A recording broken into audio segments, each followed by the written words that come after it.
آج کچھ اپنے اور کچھ غیروں کی سازشوں کے نتیجے میں اسلام کو بدنام کرنے کی بھرپور کوششیں کی جا رہی ہیں۔ ان کوششوں میں مغربی اور یہودی میڈیا بڑھ چڑھ کر حصہ لے رہے ہیں۔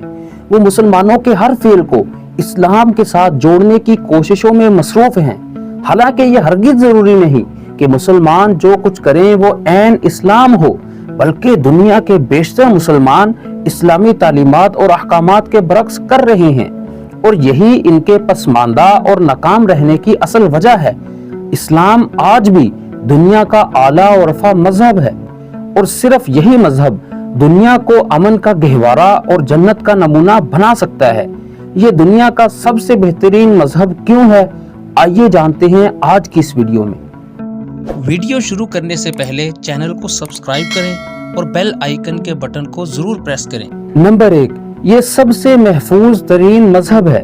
دین اسلام کے علاوہ دنیا کے جتنے بھی الہامی مذاہب ہیں، ان میں سینکڑوں بلکہ ہزاروں تحریفات ہو چکی ہیں، اور وہ مذاہب اب اپنی اصل شکل میں موجود نہیں۔ اسلام دنیا کا واحد مذہب ہے جو ہر تحریف اور ملاوٹ سے پاک ہے۔ نمبر 2، یہ عقل و فطرت کے عین مطابق دین ہے۔ دین اسلام کے علاوہ جتنے بھی باقی مذاہب ہیں، ان کی تعلیمات عقل و فطرت کے عین مطابق نہیں، یہ ہر دور کی ضروریات کے عین مطابق ہے۔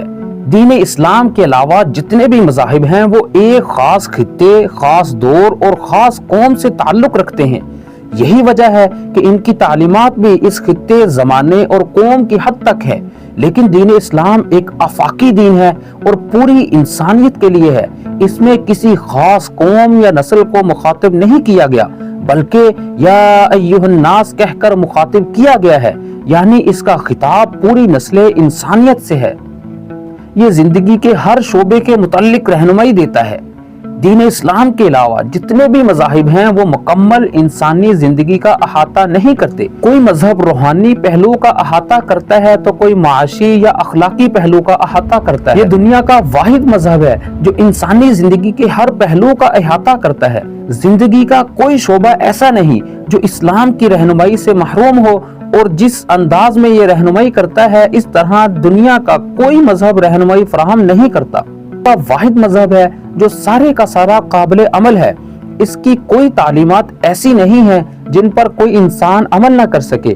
اس کی تعلیمات سادہ ہیں، قابل فہم اور انسانی استطاعت کے مطابق ہیں۔ اس مذہب کے علاوہ باقی جتنے مذاہب ہیں، ان کی بعض تعلیمات پر عمل کرنا مشکل ہی نہیں بلکہ ناممکن بھی ہے، لیکن مذہب اسلام کا کوئی حکم ایسا نہیں جس پر عمل کرنا مشکل ہو یا ناممکن ہو۔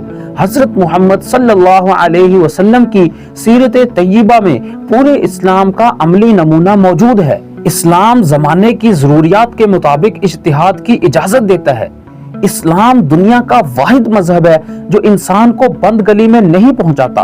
اسلام کے علاوہ دنیا کے باقی مذاہب میں یہ خامی موجود ہے کہ وہ جدید زمانے کی ضروریات اور تقاضوں کو پورا کرنے سے قاصر ہیں۔ کسی مذہب میں یہ خوبی موجود نہیں کہ جدید ذہن کے پیدا ہونے والے سوالات کا جواب دے سکے، لیکن اسلام میں یہ خوبی موجود ہے کہ اس میں موجودہ دور کے ہر مسئلے کا حل اور ہر سوال کا جواب موجود ہے۔ یہ دنیا کا واحد مذہب ہے جو تمام انسانوں کو برابر قرار دیتا ہے۔ اسلام کے مطابق تمام انسان حضرت آدم علیہ السلام اور اماں حوا کی اولاد ہیں، اس لیے کسی شخص کو دوسرے پر کوئی برتری حاصل نہیں۔ اسلام میں رنگ، نسل، وطن، قوم کو کوئی حیثیت حاصل نہیں۔ یہ سب تعارف کے لیے ہیں۔ اللہ کے نزدیک کالا اور گورا، اجمی یا عربی، بادشاہ اور غلام، امیر اور غریب سب برابر ہیں۔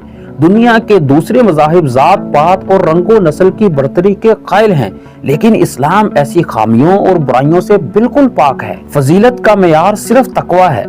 دنیا کے باقی مذاہب جہاں رنگ و نسل، روپے، پیسہ اور قوم برادری کے قائل ہیں، وہیں اسلام ایسی باتوں پر یقین نہیں رکھتا۔ اسلام میں برتری اور فضیلت کا معیار صرف اور صرف تقویٰ ہے۔